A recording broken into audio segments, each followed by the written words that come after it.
فسوف يعلمون مولاي صل وسلم. Jawaban doa itu Bapak Ibu sekalian datang dalam bentuk sinyal. Ya.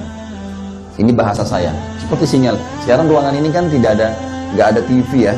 Coba kalau kita tancapin TV, ada anten, ketangkap, ada saluran kan, ada sinyal. Sekarang, ya, jawaban doa datang dalam bentuk sinyal itu. Misal gini, Bapak Ibu lagi seseorang di luar sana sakit. Ya Allah sembuhin saya. Allah kabulin. Ya Allah mudahin rezeki saya. Allah kabulin. Ya Allah mudahin jodoh saya. Allah kabulin. Dari mana saya tahu kalau Allah sudah kabulin? Dalam bentuk sinyal. Begini maksudnya.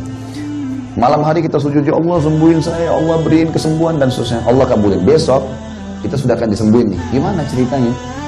Maka ada satu orang teman datang ke rumah, ngobrol-ngobrol bicara masalah umum. Tiba-tiba kita ngomong masalah penyakit itu.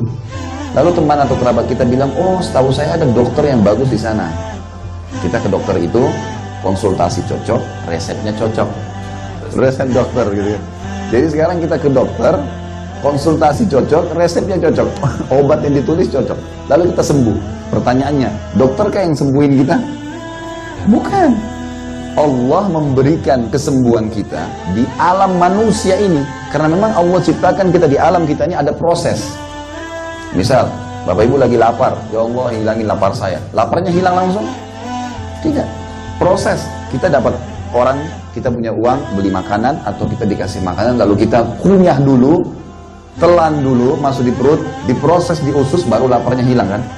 Capek, tidur dulu, berapa jam, bangun baru hilang capeknya. Itu alam kita manusia.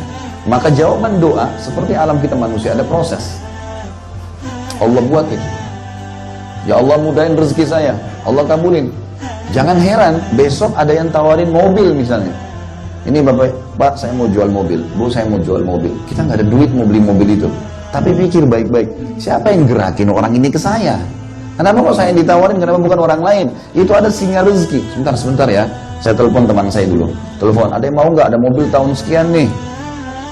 Oh iya, ada yang mau nyantol. Kita dapat persentase ya dari penjualan. Rezeki itu. Gitu. Tangkap sinyalnya, itu penting. Orang yang kadang-kadang nyalain ini, saya tidak tahu di sini, tapi kalau di Indonesia kadang-kadang, oh kenapa nggak nikah? Jodoh saya belum datang. Ini dari mana jodoh nggak datang? Berapa banyak orang yang Anda tolak? Hah? Maaf, tolak Indonesia ya, bukan tolak sini dorong ya.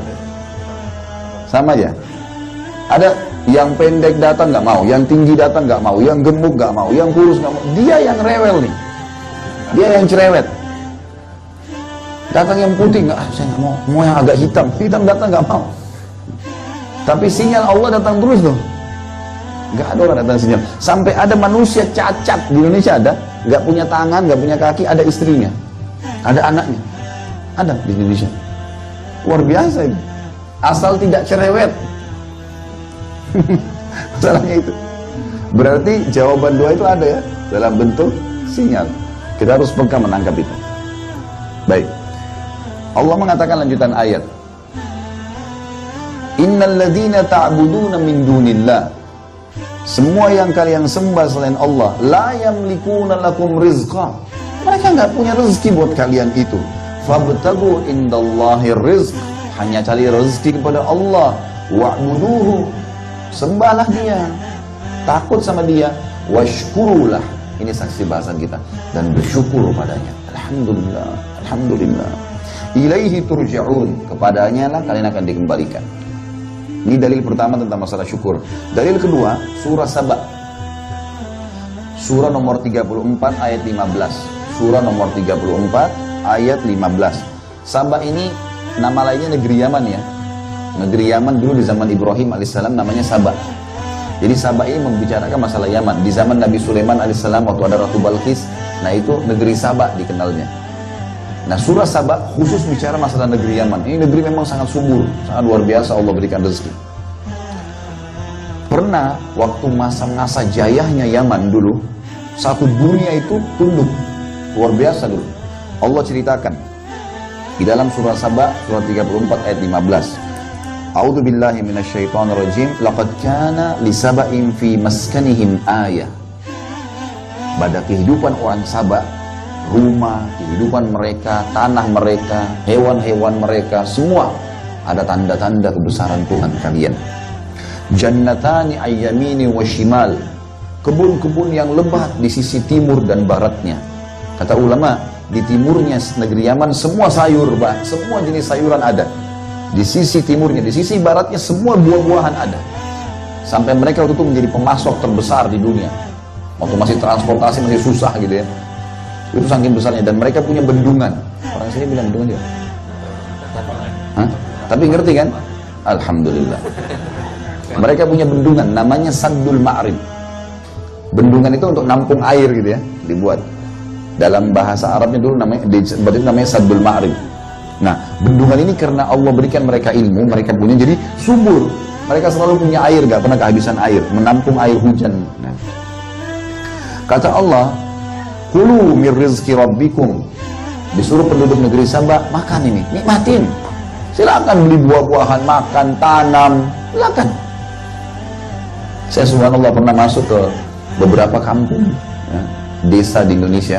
Jauh saya bawa mobil dari Jakarta ke Surabaya, lewatin perkampungan-perkampungan. Ada orang-orang rumahnya kayu kecil, di depan rumahnya cocok tanam sedikit cabai, maksudnya cabai juga, cili, sedikit tomat, ya, tanam. Cuman ini buat sedikit saja untuk dia petik, dia makan sendiri di rumahnya, hidup tuh.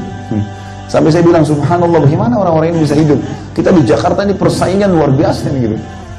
Sini di depan rumahnya kayu kecil, dia hidup sama istri sama anaknya, cocok tanam, udah makan dari situ. Tinggal tunggu ajal datang, mati masuk surga gitu. Ya, simpel sekali hidup itu sebenarnya.